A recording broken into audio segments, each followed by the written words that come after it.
Rebates, discounts, freebies. These are tactics retailers use to entice people like you and me to pay up front. But with a spate of businesses offering prepaid packages closing down, are these perks worth the headache? And as a buyer, how should you protect yourself?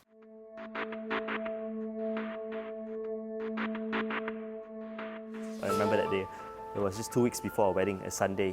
We were all preparing for the seating arrangements and the actual day, stuff itself, the live band and all. So she sent me a link on WhatsApp. Hey Alex, do you know about this? So know about what? So I clicked on it.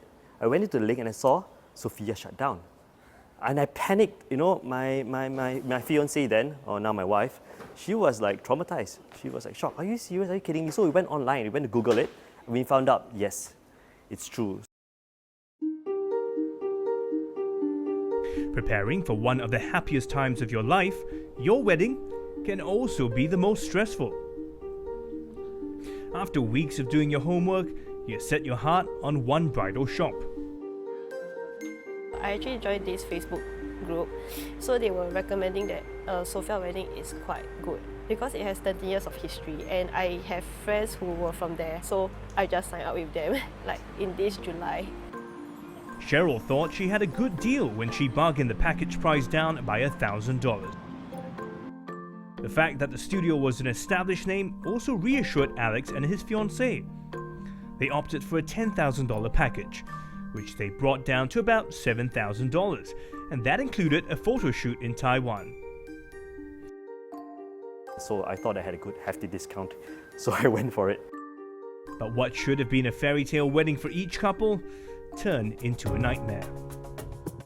On that Sunday, I immediately went to the police to report first. The next day, Monday, we took leave and we went to settle, and find another boutique to help us. Of course, this whole thing cost us a lot of inconvenience, cost us a lot of money in a way, because easily I would have lost about $3,000 to $4,000 off the Sophia unfulfilled stuff, and on top of that, I had to pay another $1,200, for another bridal boutique for the actual day gown and suit.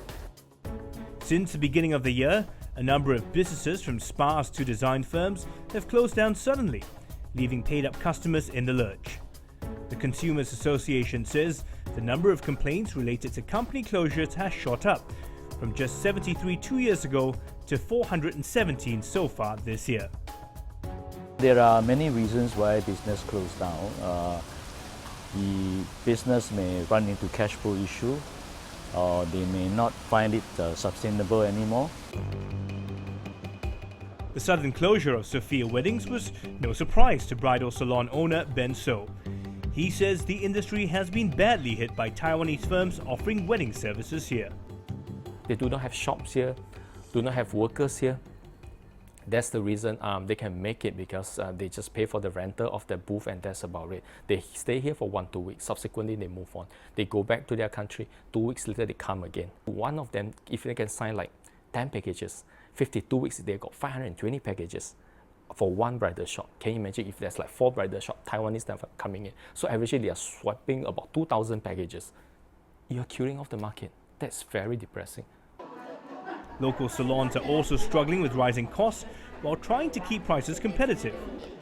10 years ago, this market, the package is selling at 3,000 something. For instance, about 3,388. Okay, 10 years down the road, which is now. Some of our competitors is selling still at 3,388. Staff salaries, rental, everything goes up. How can you make money from a package which you're selling, the price at 10 years ago?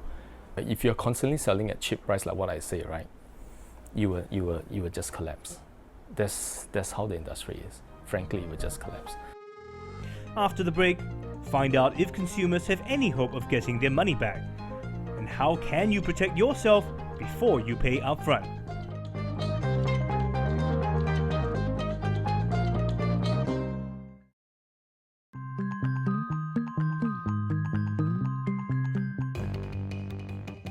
An established bridal salon shuts its doors suddenly on the 10th of October, leaving more than 70 couples in the lurch after paying thousands of dollars, including Alex, whose wedding is just 2 weeks away.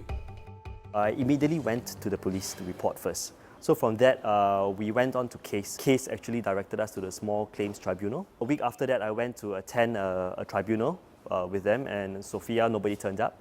as expected. So from there, I won the proceedings and I can take action with them, legal action against them, but about a month's time. So still waiting for it, and I probably can't do it because they are not around anyways. They told me the same thing as well. I can only wait to see if the boss will pay me the money back or not, or else I will have to take further actions, which is like to engage another lawyer to go and fight the whole case.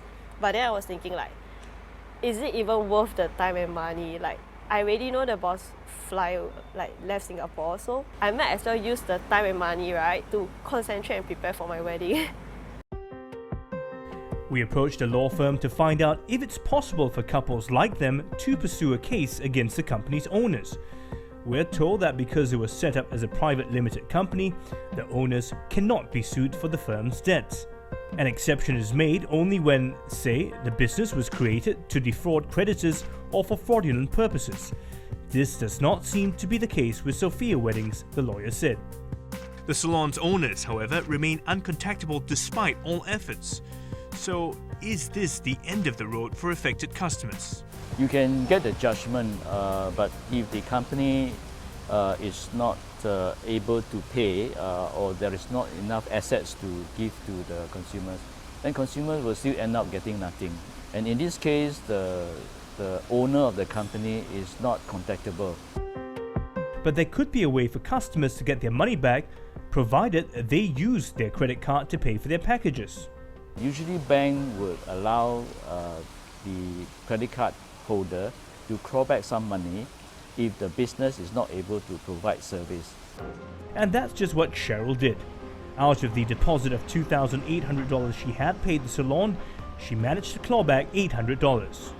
Because for my gown fitting, I paid via credit card. So I actually called up the bank to ask for a dispute and I submitted my police report. Alex wasn't quite so lucky.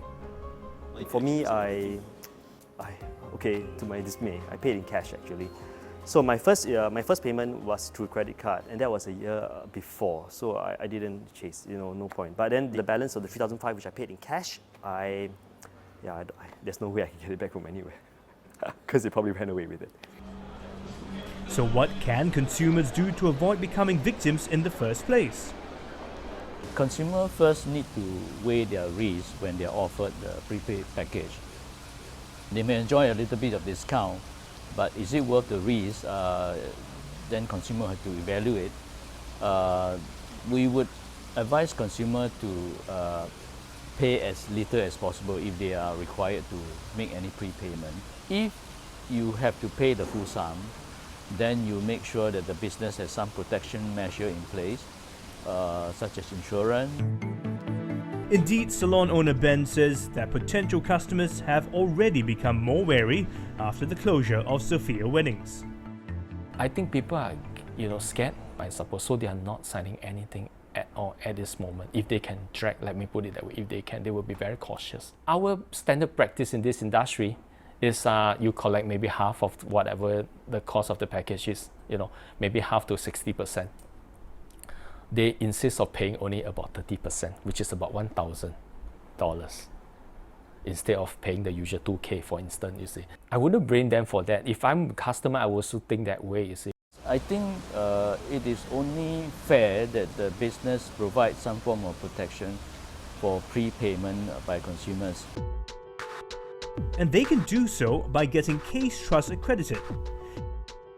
If you go to a Case Trust company, for spa and wellness, they are required to provide this insurance package. And once you make a prepayment, they are supposed to issue you with a certificate of insurance.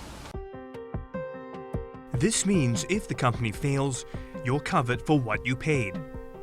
Another way businesses that sell prepaid packages can reassure customers is by taking up this trust card, says Case. It works like a debit card. You buy the package, but only pay as you use. In the event that the shop closes, you can get back the remainder of your money from EasyLink, which is the custodian of your money. Launched earlier this year, the card is currently available only to spa and wellness businesses that are Case Trust accredited. We would certainly like to see other industry using this system. This is not the first time, nor will it be the last, that a company's closure leaves customers high and dry. It could even be you the next time. So can we do more to improve consumer protection? And what kind of assurances and guarantees would you like to see businesses give? Tell us what you think at facebook.com/talkingpoint.